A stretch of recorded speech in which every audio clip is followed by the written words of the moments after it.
بسم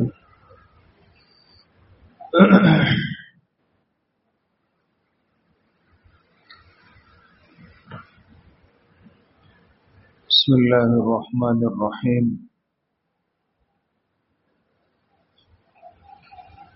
باب في الانتهاء عما نهى عنه رسول الله صلى الله عليه وسلم.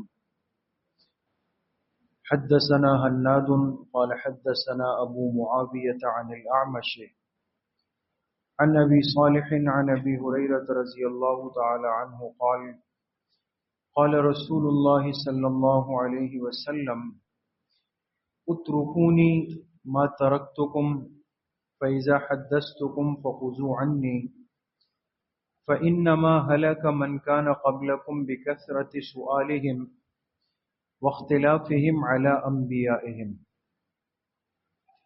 فرماتے ہیں یہ باب اس بارے میں ہے کہ جن چیزوں سے اللہ کے رسول صلی اللہ علیہ وسلم نے منع فرمایا بندہ ان چیزوں سے رک جائے. حضرت ابو ہریرہ رضی اللہ عنہ سے روایت ہے کہ جناب رسول اللہ صلی اللہ علیہ وسلم نے ارشاد فرمایا اترکونی ما ترکتکم، تم مجھے چھوڑ دو اس کیفیت کے ساتھ جس طرح میں تمہیں چھوڑ دوں. ترجمے پہ غور کیجئے گا دوستو، پھر میں عرض کرتا ہوں. تم مجھے چھوڑ دو اس کیفیت میں یا اس حالت میں جس طرح میں نے تمہیں چھوڑ دیا. فَإِذَا حَدَّثْتُكُمْ فَخُذُوا عَنِّي، جو بات میں تم سے بیان کر دوں تو اسے میری جانب سے قبول کر لو. فَإِنَّمَا هَلَكَ مَنْ كَانَ قَبْلَكُمْ بِكَثْرَةِ سُؤَالِهِمْ، بے شک تم سے پچھلے لوگ اس لیے ہلاک ہوئے کہ وہ بہت کثرت سے سوالات کرتے تھے. وَاخْتِلَافِهِمْ عَلَى أَنْبِيَائِهِمْ، اور وہ اپنے انبیاء علیہم السلام سے اختلاف کیا کرتے تھے.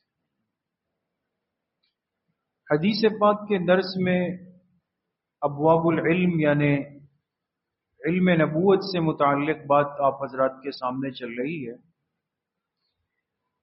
آج کے درس میں جو حدیث پاک ہمارے سامنے ہے بڑی اہم ہے اور اس میں ہمارے لیے سیکھنے کی سمجھنے کی بہت اہم باتیں ہیں دوست.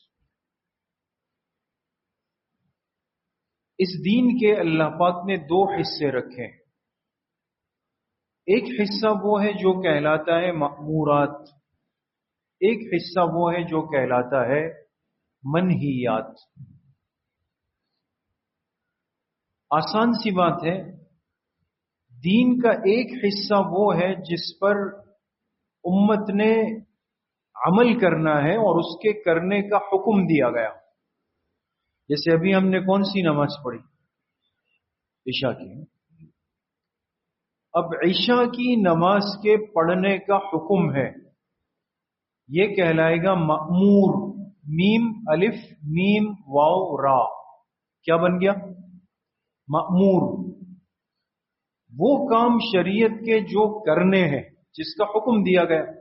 نماز پڑھنی ہے، سنتیں پڑھنی ہے، وتر پڑھنی ہے، رمضان کے روزے رکھنے ہیں، سالانہ اگر مال نصاب کو پہنچ جائے زکوٰۃ دینی ہے. یہ ایک حصہ دین کا وہ ہے جو ہے منہیات، جن سے منع کیا گیا کہ نہیں کرنا. جیسے جھوٹ نہیں بولنا، دھوکہ نہیں دینا، غیبت نہیں کرنی، گالی نہیں دینی، یہ منہیات ہیں. مأمور بھی دین کا حصہ ہے اور منہی بھی دین کا حصہ ہے. جن چیزوں سے اللہ کے پاک پیغمبر علیہ السلام منع فرما دے کہ یہ کام نہیں کرنا، تو پھر امت کو اس کام سے کیا کرنا ہے؟ رک جانا ہے. بات سمجھ گئے دوست؟ اب اس حدیث میں حضور علیہ السلام نے عجیب تعبیر استعمال فرمائی سمجھانے کے لیے.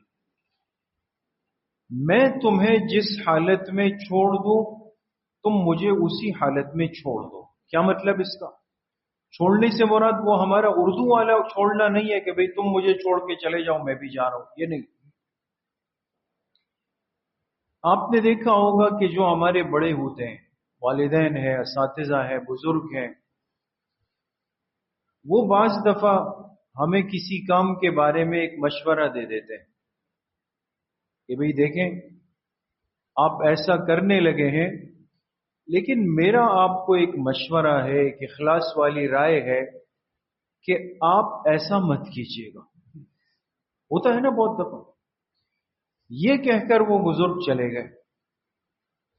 اب رہ گئی یہ بات کہ جی کیوں نہیں کروں، کیا وجہ تھی، کیوں منع کیا، یہ تو لمبی چوڑی باتیں ہو جائیں گی۔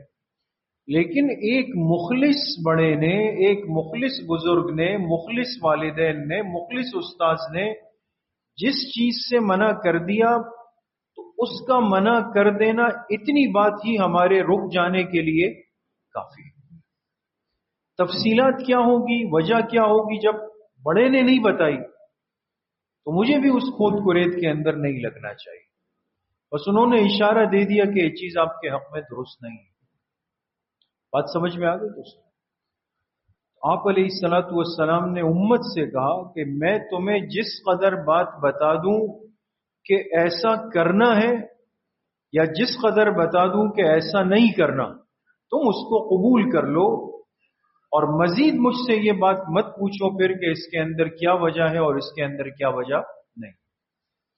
اور پھر آپ علیہ الصلوۃ والسلام نے فرمایا تم سے پچھلی امتیں بھی اسی لیے ہلاک ہوئی کہ وہ اپنے انبیاء سے بہت کثرت کے ساتھ پوچھ تاچھ کرتے تھے، سوالات۔ ایک سوال وہ ہوتا ہے دوستو جو شرعی سوال ہے، اس کی ممانعت نہیں، اس کا تو حکم ہے۔ ایک بندے نے نماز پڑھی، بعد میں دیکھا پائنچے پہ خون لگا ہوا ہے، اب سمجھ نہیں آ رہی کہ نماز ہوئی نہیں ہوئی، تو یہ پوچھے گا نا، یہ بھی تو سوال ہے۔ لیکن یہ وہ سوال ہے کہ جس کو پوچھنے پر ہی اس کو تسلی ہوگی کہ نماز ہوئی یا نہیں ہوئی، وہ تو پوچھنا ہے۔ حدیث جس سوالات سے منع کر رہی ہے، اس سے مراد وہ سوالات ہے کہ جس کا تعلق ضروریات دین سے، احکامات دین سے نہیں ہے، لیکن ہم بس اس کام کے اندر لگ گئے۔ بعض لوگوں کو آپ نے دیکھا ہوگا ایک عادت ہوتی ہے، اچھا بھائی یہ کیسے ہوگا، آپ نے کہا جی ایسے، اچھا اگر ایسے ہو گیا تو پھر کیا ہوگا، پھر اگر یہ ہو گیا پھر کیا ہوگا۔ اب بار بار خیالات بنا کر کے اس میں سوالات کی گنجائش اور اسپیس بنا رہا ہے۔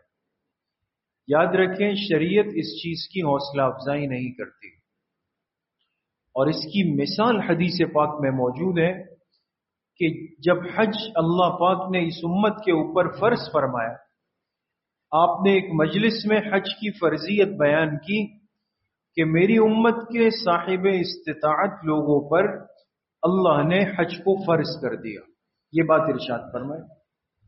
ایک صحابی بیٹھے ہوئے اور وہ فوراً کھڑے ہو گئے اور کہنے لگے العام ھذا او لکل عام، العام ھذا او لکل عام، کیا ایک سال حج کرنا ہے یا ہر سال کرنا پڑے گا؟ آپ علیہ السلام خاموش ہو گئے۔ پھر پوچھا العام ھذا او لکل عام، آپ خاموش ہو گئے۔ تیسری دفعہ جب پوچھا، آپ نے فرمایا میں نے جس قدر تمہیں حج کی فرضیت بتا دی تھی اس کو قبول کیوں نہیں کر رہے ہو؟ اگر میں اپنی زبان سے کہہ دیتا کہ ہر سال، پھر میری امت کے لیے ہر سال حج کرنا فرض ہو جاتا، پھر کیا کرتے؟ اب کتنی ایک واضح مثال سامنے آ گئی کہ جس قدر حکم ہم سے بیان کر دیا جائے، پھر اس کے بعد اس میں یہ قریدنا اور یہ باتیں اس کے اندر بنانا یا نکالنا کہ اچھا یہ اس طرح ہے، اچھا یہ اس طرح ہے، اچھا یہ اس طرح ہے، اس چیز کو پسند نہیں کیا گیا دوست۔ اس لیے ہم زندگی میں بھی بہت سارے موقعوں پر دیکھتے ہیں، زندگی کے معاملات میں، کہ آپ گئے، کوئی کام ہے، کوئی ڈاکیومنٹس ہے، کوئی بل بھرنا ہے، کچھ بھی کرنا ہے، اس آدمی نے خاموشی سے آپ کو وہ چیز دی، لیکن پتہ نہیں ہمارے اندر ایک وہ ہوتا ہے، اچھا یہ میں پھر کل بھر دوں، اب کل کا تھا نہیں تھا، وہ کہتے ہیں جی جی کل ضرور بھرنا ہوگا۔ اب دماغ ہل گیا کہ مجھے کس نے کہا تھا کہ پوچھ لو، تو بھئی یہ بات تو اس نے کی نہیں تھی کل کی، آپ نے اس سے سوال پوچھ کے اس کو متوجہ کر دیا، اپنے لیے مصیبت بنا دی۔ تو ایک بات تو میرے دوستوں بزرگوں یہ ہے کہ جب شریعت کا حکم اور مسئلے کا حکم سامنے آ جائے اور ہمیں بتا دیا جائے کہ جی یہ مسئلہ اس طرح ہے، اس کے بعد اس میں سوالات نہ بنائے جائے اپنی طرف سے. بات سمجھ گئے؟ اب علماء کے پاس ہم جاتے ہیں، حضرت میں کاروبار کرتا ہوں، کروں؟ وہ کہتے ہیں جی بالکل جائز ہے، کر لیں. مطمئن ہو کے اٹھ جائیں، اللہ کا شکر ادا کریں. آپ پھر پوچھنے کے اندر لگ جائیں گے، کہیں جا کے اٹک جائیں گے، پھر ذہن تشویش لے کر وہاں سے آ جائیں، آگے نہ جائیں.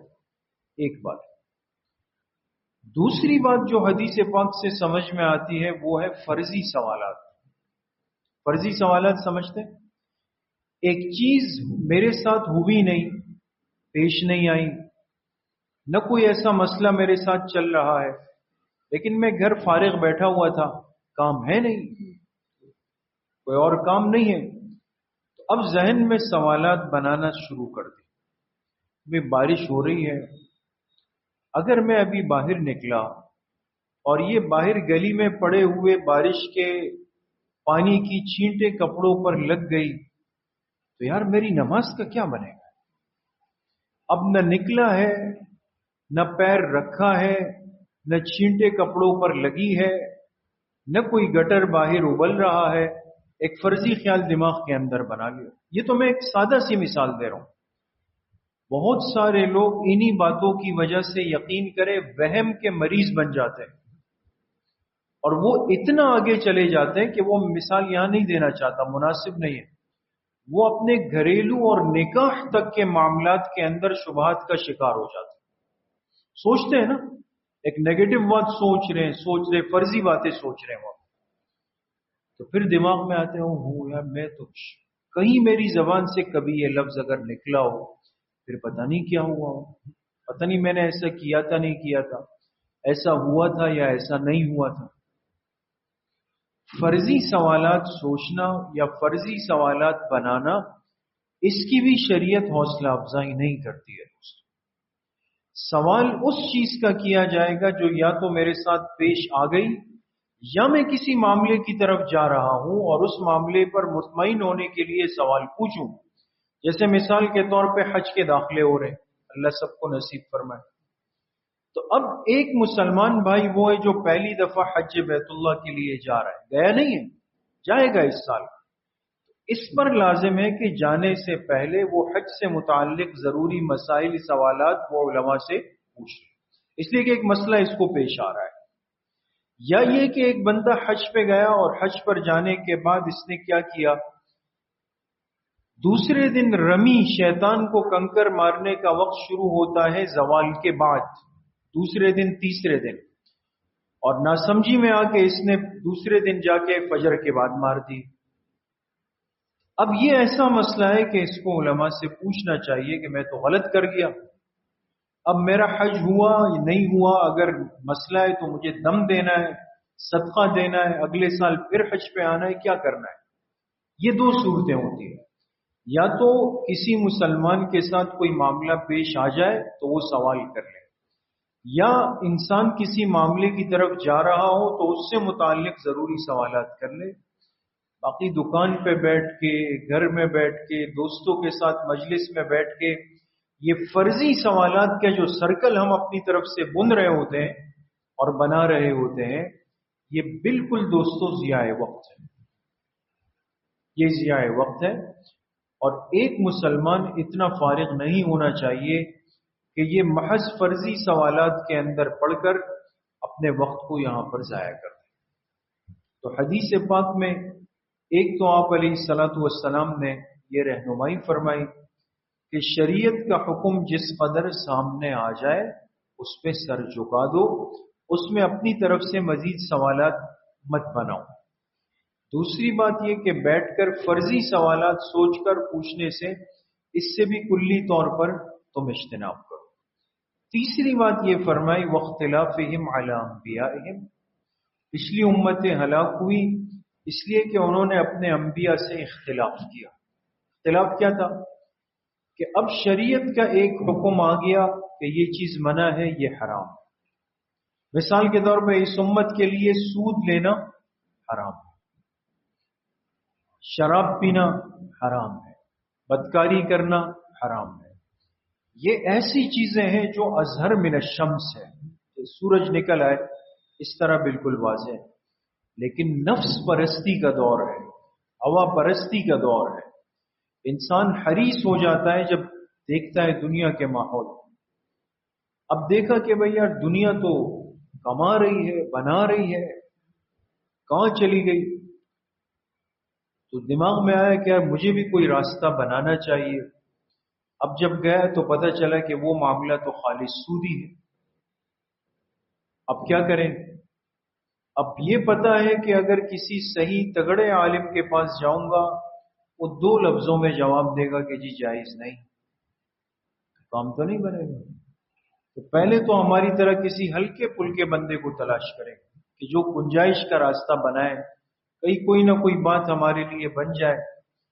تو پہلے تو یہ، اگر وہ بھی نہیں ملا تو پھر خدا نخواستہ نعوذ باللہ جا کر کسی باطل پرست اور ملحدانہ ذہن رکھنے والے کی بات سن لے گا اور کہے گا کہ جی میں نے وہ کلپ سنا تھا میں نے، اور اس میں بھی فلاں صاحب کہہ رہے تھے کہ نہیں ایسا کوئی مسئلہ نہیں ہے۔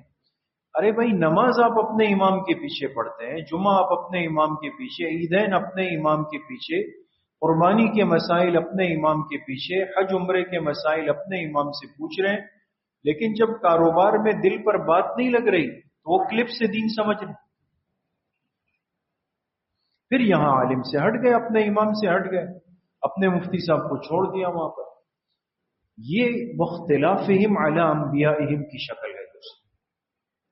وہ واضح تعلیمات جو اللہ کے پاک پیغمبر علیہ السلام کے ذریعے سے امت تک آ گئی، لیکن اب میرے دل نے کوئی غلط بات سوچ لی ہے تو اس کے لیے کبھی دائیں کبھی بائیں، کبھی دائیں کبھی بائیں کر کے کبھی میرے کوئی راستہ بن جائے، گنجائش بن جائے اور میں خوب کما لوں۔ اس لیے میرے عزیزوں، دوستوں، بھائیوں اور بزرگوں، دین کو سمجھنا بھی ضروری ہے، ضروری علم حاصل کرنا بھی ضروری ہے، لیکن صحیح جگہ سے حاصل کرنا ضروری ہے اور اس پر پھر صحیح انداز میں عمل کرنا بھی ضروری ہے۔ اللہ پاک مجھے بھی آپ سب کو صحیح عمل کی توفیق نصیب کرے۔ الحمدللہ رب العالمین، والصلاۃ والسلام علی رسول اللہ۔